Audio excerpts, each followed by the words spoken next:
आकाशवाणी देहरादून से प्रस्तुत हैं प्रादेशिक समाचार। पहले मुख्य समाचार। उत्तरकाशी में निर्माणाधीन सिलक्यारा सुरंग में फंसे लगभग 40 मजदूरों को सुरक्षित निकालने के लिए राहत और बचाव का कार्य युद्ध स्तर पर जारी है।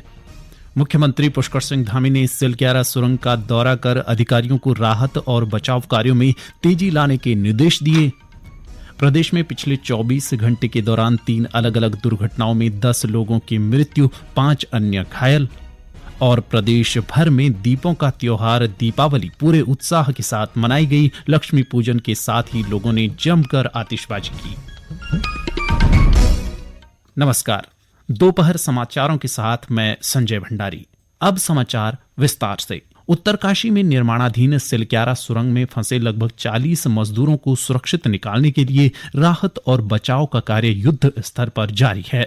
सुरंग से मलबा हटाने का कार्य पिछले 24 घंटे से अधिक समय से लगातार जारी है। जिलाधिकारी अभिषेक रोहिला ने बताया कि वायरलेस वॉकी टॉकी से टनल के अंदर फंसे मजदूरों से संपर्क हुआ है और सभी के सुरक्षित होने की जानकारी मिली है। उन्होंने बताया कि कंप्रेसर के माध्यम से कुछ खाने के पैकेट अंदर भिजवाए गए हैं और टनल में लगातार ऑक्सीजन की आपूर्ति की जा रही है। टनल है, यहाँ एक दुर्घटना की सूचना प्राप्त हुई और सूचना प्राप्त होते ही यहाँ पे मौके पे प्रशासन की, पुलिस की, स्वास्थ्य विभाग की टीमें और साथ ही जो हमारी रिस्पांस फोर्सेज हैं जैसे एसडीआरएफ, एनडीआरएफ, आईटीबीपी, हम सभी लोग यहाँ आए और यहाँ रेस्क्यू वर्क प्रारंभ किया गया और अभी भी रेस्क्यू वर्क चल रहा है जिसमें मलबा हटाया जा रहा है और इस समय शॉर्ट क्रीटिंग का कार्य गतिमान है और प्रयास यही है कि जो अंदर लोग फंसे हैं उनको जल्दी से जल्दी बाहर निकाला जाए और उनको एयर सप्लाई की जा रही है, उनसे कम्युनिकेशन के प्रयास भी किए गए हैं। तो उम्मीद है कि जल्दी ही सबको सकुशल निकाल लिया जाएगा।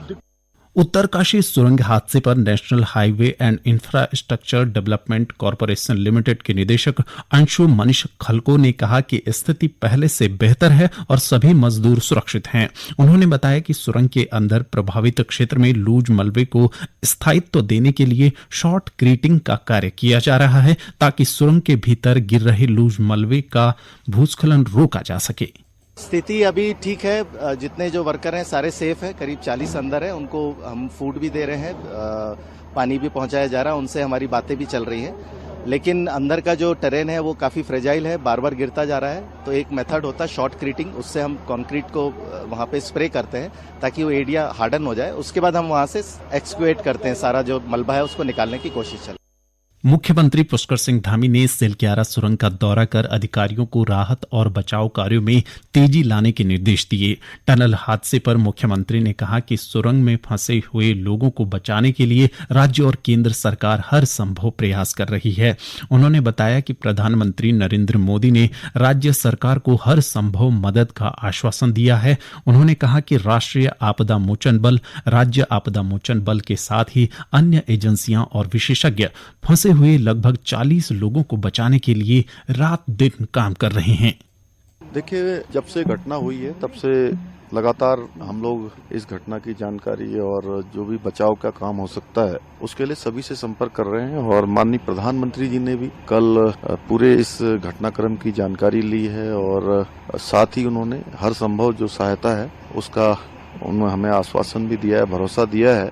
और उसके बाद लगातार सभी एजेंसियां जो भी इसके एक्सपर्ट हैं, एनडीआरएफ की टीम, एसडीआरएफ की टीम, रेलवे के अन्य जो काम करने वाली टीमें हैं, अन्य जो एजेंसियां हमारे यहाँ पर काम कर रही हैं और जो विशेषज्ञ हैं, वो सारे इस काम को संपन्न कराने के लिए, लोगों को सकुशल बाहर निकालने के लिए काम कर रहे हैं। और अभी इस समय में हमारी प्राथमिकता है कि सभी जो 40 हमारे श्रमिक भाई अंदर हैं उन सभी को सुरक्षित बाहर निकाला जाए। उनके परिवार के लोगों को, परिवारजनों को भी हम आश्वस्त करना चाहते हैं कि केंद्र सरकार और राज्य सरकार पूरी तरह से गंभीर है और हर संभव प्रयास कर रहे हैं। रात भर पूरा रेस्क्यू का काम चला है, अंदर से संपर्क भी स्थापित हुआ है।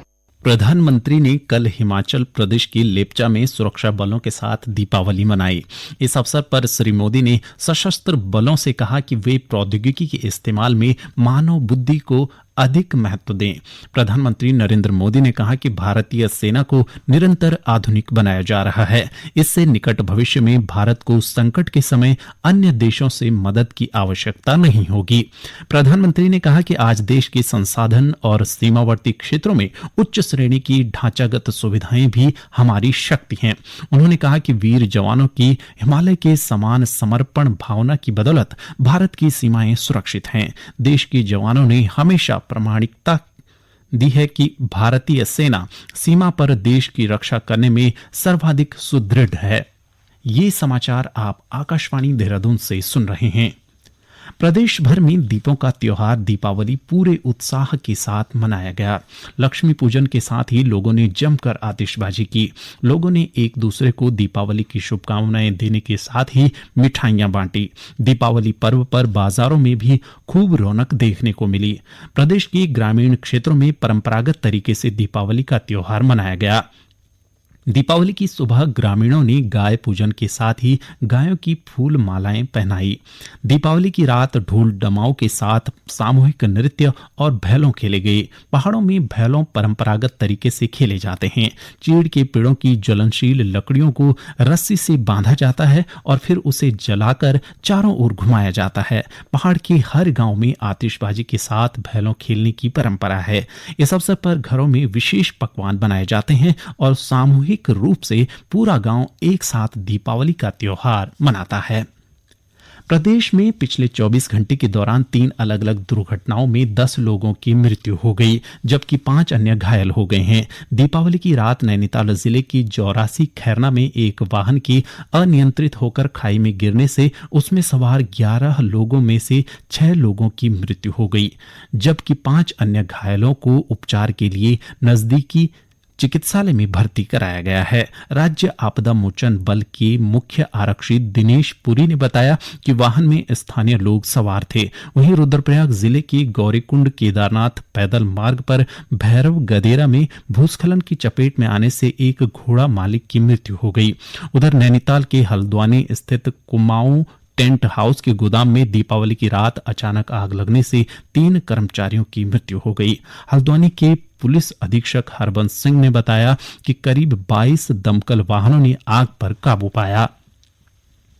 हरिद्वार से पौराणिक तीर्थों की यात्रा पर साधु संतों के साथ निकली पवित्र छड़ी यात्रा ने पहला चरण पूरा कर लिया है। छड़ी यात्रा बर्फबारी के बीच बद्री धाम पहुंची। धाम में पूजा अर्चना के बाद यात्रा जोशीमठ के लिए रवाना हुई। जोशीमठ में अक्षय वट वृक्ष, शंकराचार्य गुफा, नरसिंह मंदिर और अन्य मंदिरों में पूजा अर्चना की गई। पवित्र छड़ी मुख्य बाजारों से होते हुए नगर के मध्य पहुंची। जूना अखाड़े के अंतर्राष्ट्रीय अध्यक्ष महंत प्रेम गिरी ने बताया कि यात्रा का उद्देश्य पौराणिक मंदिरों का जीर्णोद्धार और पर्यटन को बढ़ावा देने के साथ ही स्थानीय लोगों के लिए रोजगार के अवसर बढ़ाना है। इससे पहले छड़ी यात्रा ने पांडुकेश्वर और विष्णुप्रयाग तीर्थ में पूजा अर्चना की। चारों धाम यमुनोत्री, गंगोत्री, केदारनाथ और बद्रीनाथ धाम की यात्रा के बाद अब छड़ी यात्रा कुमाऊं मंडल के मानस खंड के तीर्थ की यात्रा के लिए बागेश्वर बागनाथ धाम के लिए रवाना हुई।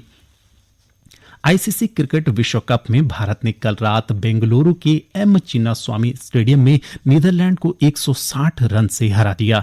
भारतीय क्रिकेट टीम की इस विश्व कप में यह लगातार 9वीं जीत है। पहले बल्लेबाजी करते हुए भारतीय टीम ने निर्धारित 50 ओवर में 410 रनों का विशाल स्कोर बनाया।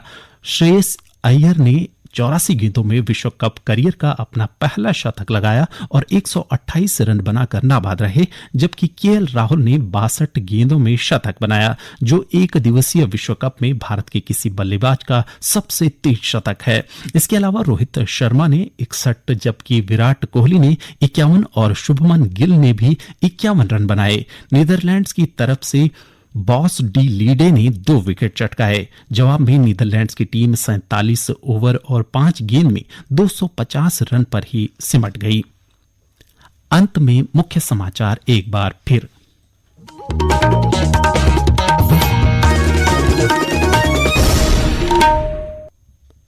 उत्तरकाशी में निर्माणाधीन सिलक्यारा सुरंग में फंसे लगभग 40 मजदूरों को सुरक्षित निकालने के लिए राहत और बचाव का कार्य युद्ध स्तर पर जारी है।